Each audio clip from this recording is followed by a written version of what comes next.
उत्तर प्रदेश के कृषि मंत्री सूर्य प्रकाश शाही ने कहा, किसानों की आय बढ़ाने और उनके फसलों के उत्पादन को रकबे को हिसाब से अधिकतम करने का प्रदेश सरकार का लगातार प्रयास कर रही है, जिसको लेकर खरीफ और रबी गोष्ठी के माध्यम से किसानों तक तकनीकी और कृषि विभाग की योजनाओं को पहुंचाने की रूपरेखा तय होती है। वही कृषि मंत्री ने क्या कुछ कहा, आइए जानते हैं।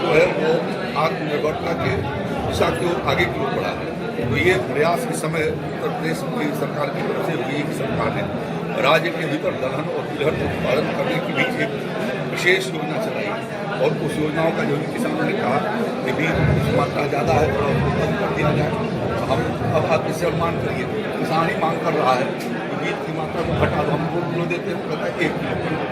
तो या अब जैसे उन्होंने बताया, उन्होंने सही बात जानकारी दी कि यहाँ पर छोटे और लघु किसान हैं, वो कम एरिया में लगाते हैं, इसलिए उसकी बीज को कम कर दीजिए।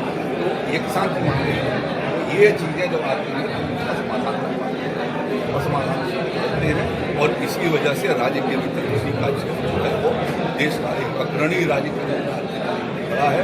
हम इस कृषि गोष्ठी के माध्यम से अपनी प्रोडक्टिविटी को भी, उत्पादकता को बढ़ाए जाने के प्रयास करते हैं।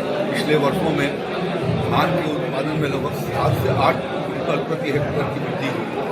इस बार भी हम लोगों ने इसका एक लक्ष्य रखा है कि 40 से 45 कैसे बढ़ाएं।